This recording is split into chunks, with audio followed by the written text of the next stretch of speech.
and my question is like, it's very fascinating to hear the ecosystem that Filecoin is trying to make on the side of distributed storage system, right? But when I was making some kind of like a platform, like working on some kind of, I think you guys know about PowerGate and Texar, right? So I was just trying to integrate those kind of system to make some kind of VS so that we can directly integrate or kind of like interact with Filecoin. So I had some kind of question about like the storage and the retrieval itself is a kind of lengthy process, right? Like for the data to be verified, it takes some kind of like 2 or 3 hours. So I don't know whether that's a long time, but I thought like that's kind of very lengthy time. So on your side, how Protocol Lab is trying to minimize or optimize the Filecoin so that we can store our data like in a fast process of time without like investing long time. I think you're the best position to answer this. Do you want to jump in? Yeah, sure. So first of all, Filecoin is for archival and for the incentivization. Then you have different abstractions like IPFS as well. So if you want to actually be interacting with Filecoin, you will be interacting through IPFS with Filecoin by actually using the IPFS as the hot layer of storage. And of course, you have tools like PowerGate, S2RE, and a bunch of other ones like Web3 storage, NFT storage that are focused on abstracting away that experience that you have as a developer. Other than that, we're working on like new tools that would basically bring a different abstraction on top of those tools, where we have some opinions on how data should be stored on IPFS and Filecoin. So it would be more experience like Firebase for Web2, where you as a developer can just focus on your users and your particular use case. But now those tools are getting better. So don't use Filecoin directly because that's not the way to actually use Filecoin. It does take a couple of hours to actually seal the data and import the data to the Filecoin network. But you should not be interacting with those nodes directly. You should be interacting with them through IPFS with tools like Web3.storage. Thank you. Yeah, so Web3.storage, everyone can hear that. 네. 이제 또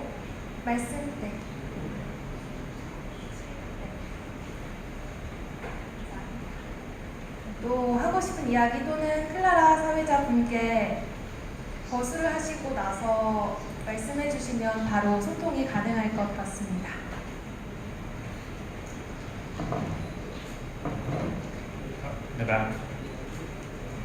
뒤쪽에 계신 분께 마이크 전달 부탁드립니다.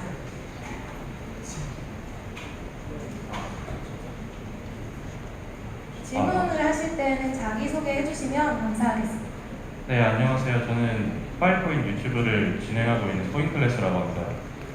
혹시 질문 드리고 싶은 내용이 데이터 캡 관련해서 데이터 캡 자체는 무료로 저희가 이용을 할 수 있도록 클라이언트가 무료로 이용을 할 수 있도록 하는 시스템인데 파일코인 에코시스템 생태계 자체에서 보면 결국에 저장 피를 받아야 이걸 활용을 할 수 있다고 저는 생각을 하거든요. 이 데이터 캡을 앞으로는 줄여 나가야 할 텐데 그게 저는 맞다고 생각을 하는데 아까 전에 잠깐 설명을 해주신 것 같아요. 그 부분에 대해서.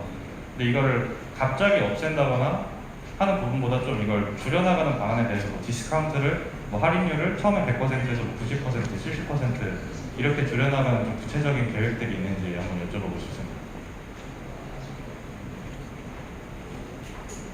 Anyone want to jump in on data cap? Luke? Angela? Angela, here you go. Okay, I'll try to answer that as good as possible. Okay, on the data cap part, yes, I think it will slow down at a certain point. Will it go directly to zero?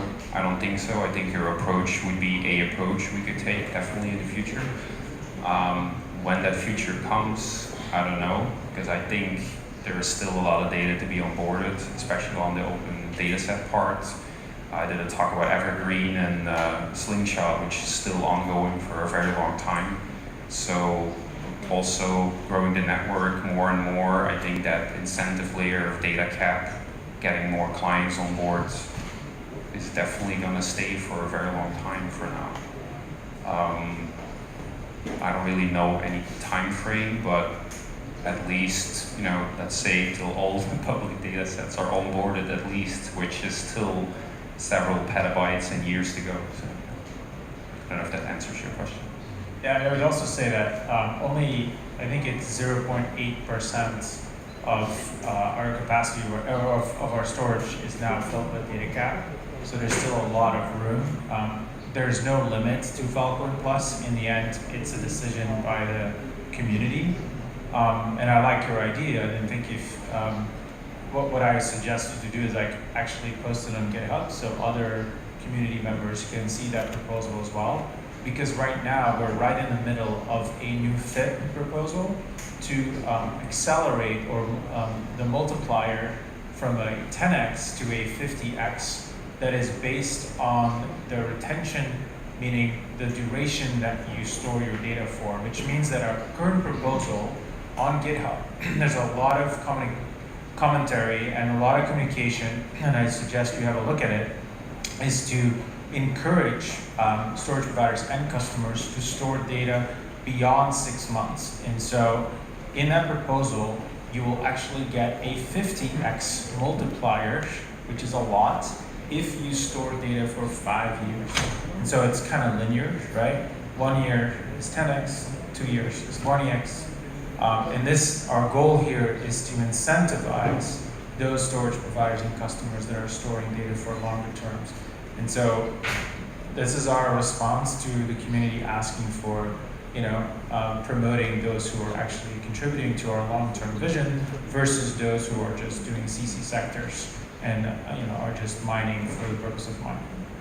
I don't know if that answers your question, but that has been very active. It's not approved yet. Community is very engaged, a lot of support, a lot of opportunities to chime in as well and propose your proposal. 혹시 질문 한 가지 더 해도 되겠습니다. 네. 한국의 Absolutely. 아, 네. 먼저 정말 이 패션과 이런 것들에 대해서 감사하다고 말씀을 드리고 싶은데 이런 한국에 오는 활동 자체도 저는 정말 좋은 거라고 생각을 하거든요. 공식적인. 네, 아까 잠깐 말씀을 드렸지만 좀 걱정이 됩니다. 뭔가 이런 정확한 정보가 전달이 돼야 되고 사실 일반적인 투자자들은 파일코인에 대한 정확한 이해를 하고 있지 않다고 저는 생각을 하거든요. 이런 부분에 있어서 사실 문제는 이걸 전파하는 사람들이 잘못 전파하기 때문에 문제가 된다고 생각하는데 이게 전체적인 생태계에는 안 좋은 영향을 끼친다고 생각을 해요. 왜냐면 물론 좋은 비전과 마인드를 가지고 스토리지 프로바이더가 되기 위한 준비를 하는 사람들도 있겠지만 몇몇 안 좋은 사람들 때문에 이 생태계가 무너지면 안 되잖아요.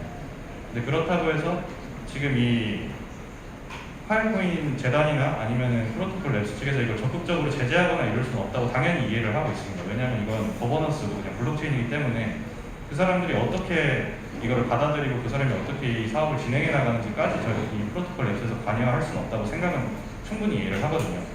그럼에도 정확한 정보를 전달할 수 있는 뭔가의 오피셜한 공식적인 그런 활동들을 계속해서 생산을 해야 될 것 같은데 이게 단순히 개발자의 영역이 아니라 일반인들도 이해하기 쉬울 정도의 그런 공식적인 프로토콜 랩스의 에듀케이션, 교육적인 그런 활동들이 좀 더 많아졌으면 좋겠는데 그런 쪽에 있어서의 어떤 정책이나 앞으로의 로드맵 같은 것들이 따로 있는지 한번 여쭤보겠습니다. Yeah, I think it's. Oh, I was just going to start by saying we started these storage provider meetups all around the world, really to help with accurate information. Because for a long time before these meetups, there were no place for officially people from Protocol Labs or us at the Filecoin Foundation to be able to share information. And you are absolutely right. There are a lot of rumors or people who pull from different sources. So this is a good start. We do know that we can do better here in Korea just because we haven't had anyone necessarily having the chance to really help organize. And so we are really going to put more effort into personnel and people that can really understand the needs of storage providers here. And we also encourage members of the community. All of our storage provider meetups are run by volunteers. Angelo was very involved in the storage provider meetup before he joined Protocol Labs. And everyone wants to help each other succeed. And so that is one way where you're yourselves sitting in this room. When you attend sessions like this, you can help share all the resources that you've learned. The other thing that we have done that Stefan will talk more about is ESPA. So programs where we can train new storage providers in the pipeline. And the program we have in the US is something that is led by a current storage provider company who is very passionate about making sure that there can be enough training, right? Because we got some questions around just how hard it is to deploy. So we want to encourage more of that here in Asia. Right now we don't have the equivalent of ESPA. We don't have anything that really addresses things in Korean. And so, if any of you guys in this room would be interested in stepping up to start programs like that, that's something that we can absolutely help support and fund. And we want to also help you guys have the right information. I don't know, Stefan, if you want to jump in more. Yeah, no. I think first of all, thank you for asking the question and being so transparent, because your voice should be heard and we hear you loud and clear. That's the reason why all of us were so excited. And thanks to Steven in helping organizing this, because in the end, so much of the community is built in person, even though we're very, digital world these days. And so, relationships are built face to face still. And so for us, this is a very important starting point to invest more in Korea. And thank you for showing up, because what I've learned in the last 2 days is that so much of what we've been working on hasn't been communicated to the local teams because of translation, lack of translation on our side, and local representation. And so as what Clara said is, we're looking for volunteers that we can enable. We don't want to build a 1,000-person company, as I mentioned in my talk. We want to enable, teams and companies that are built on top of Filecoin, and help us also call out people that are not, following the code or are not good ecosystem players. We need your help there too, because that's important, and also contribute and be an evangelist for us, because making the network big will help all of us eventually. As we say in America, when the tide rises, all boat rises. So that's how we should look at it.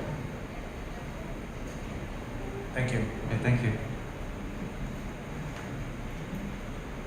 좋은 질문 나눠주셔서 감사합니다. 또 질문이 있으신 분은 손을 들어주시면 양쪽의 스태프가 마이크를 전달해 주실 예정입니다.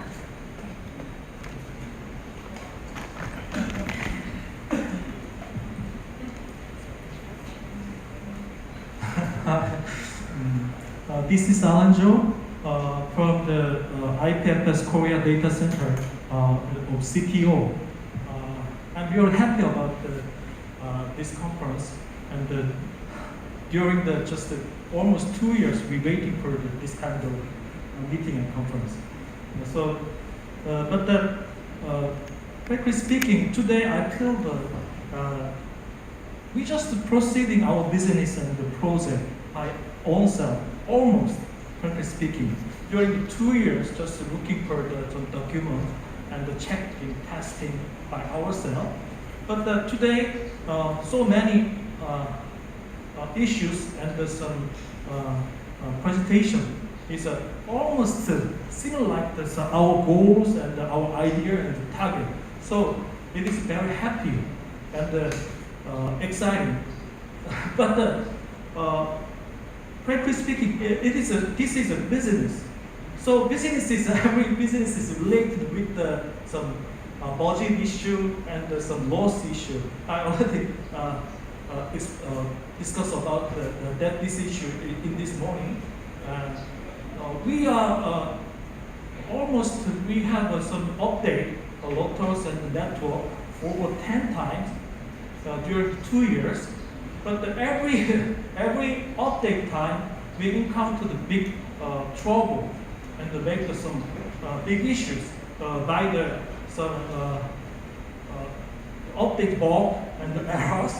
Then we just encounter some immediately burn our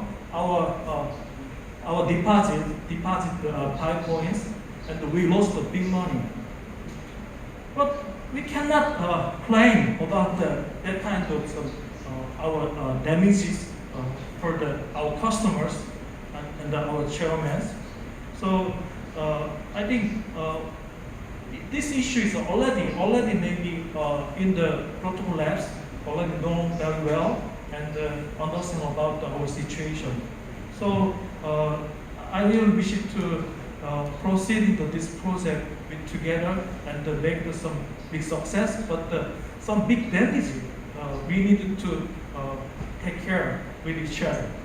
This is my concern. Thank you so much. Yes, we are right now just about to hire somebody very senior to really think about how we can be there for the community and also making sure these issues are raised by everyone. Right now, as you know, our ecosystem is very technical. There's a lot of people really heads down focused on building the product. Us as the foundation, we've really tried to make sure that we can staff up to get more people to be listeners and to hear the feedback from communities like this, and also so we can think about new programs to help support situations like yourself, right? How we can think about things that are not one specific but community-wide, where we can prevent those things from happening in the first place. So there's, we know that the landscape for any business is challenging. We also want to make sure one of our goals is that everyone who comes into the storage provider community has a fair and equal way of participating. It's very easy for players that are larger to take up a lot of the business, and we are here to make sure that it feels fair to everyone, right? If you're a small company trying to make it, we want to give you guys that opportunity. If you're a medium-sized one, we want to give you programs to further grow. If you're a large storage provider, we want to make sure we can connect you and help you be there to get huge deals that your infrastructure allows, right? So that's a lot of what we're thinking, and we're about to bring on somebody quite senior to be able to lead that for our community and to be able to help things like yourself. But we know it's not easy, and we know that it's hard. We can't be everywhere, and that's why also the support of this community for each other is so important as well. For each other to help give the right information, to have the right values in trust, and making sure that bad players in the community don't stay in the community, right? And so speaking up and all of that. And so we want to make sure that we can do what we can, and we are listening. I just want to make clear we have been listening to all of you guys, and we want to be here, and that's why we're all here today, to be here. Yeah, and I would say that we have a bunch of tooling that is being built, and I suppose that happened like maybe 6 months ago, but now actually upgrading is much more. There are many teams that are now building tools that help you upgrade to the next network without you risking anything. Yeah, and we also hired more community engineers. I assume you're running Lotus. Is that correct? Are you running Lotus? Yeah. Yes, we operating Lotus.